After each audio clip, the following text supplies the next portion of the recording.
The house on Harrison Street.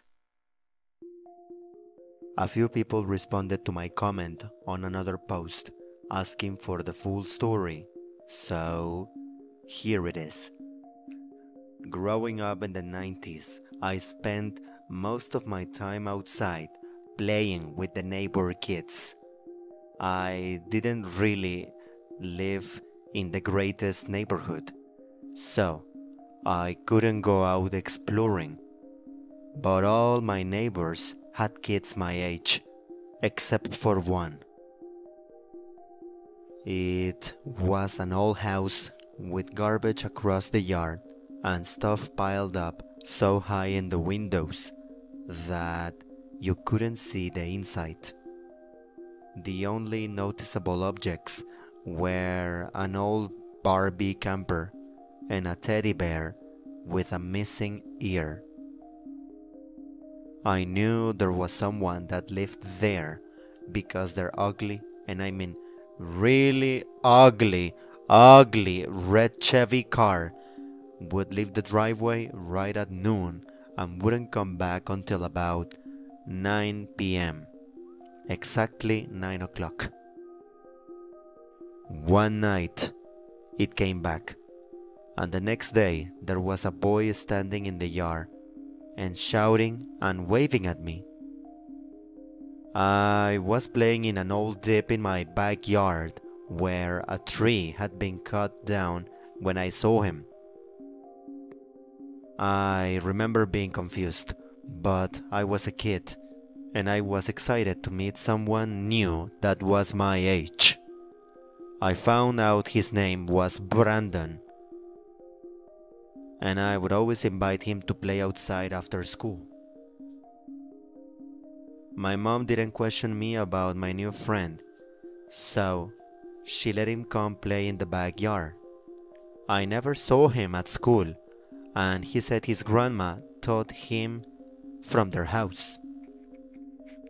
I didn't want to play with the other neighborhood kids as much as I wanted to play with Brandon, so the two of us formed our little group and we played in that dip in my backyard.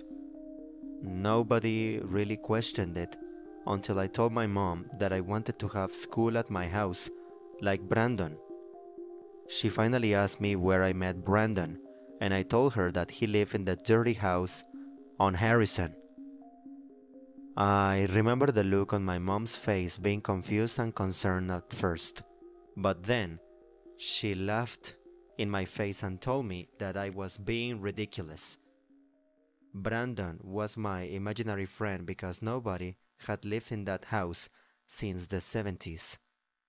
I got mad at her and I said that I would prove that Brandon was real and that he would be outside the next day. But he never showed up.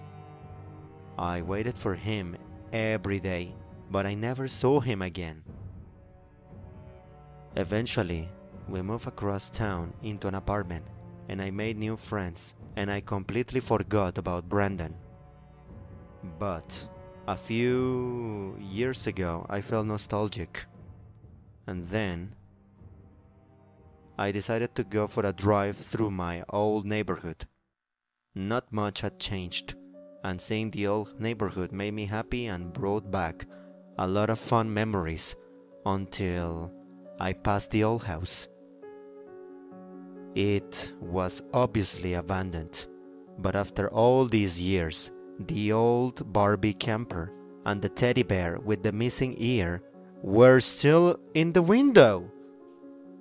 I saw that and I laughed at how I'd struck to the idea that my imaginary friend was real. Until I saw my ball.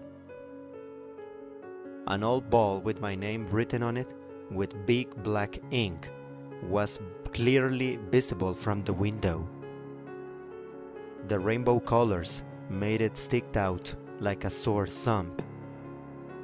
I had lost that ball around the time that I had first met Brandon. Maybe one of the neighbor kids had stolen it years ago and had hidden it away, and I was just now noticing it. Maybe Brandon was just a figment of my overactive childhood imagination, or maybe there was someone watching me back then and I was too innocent to see anything else other than a new friend.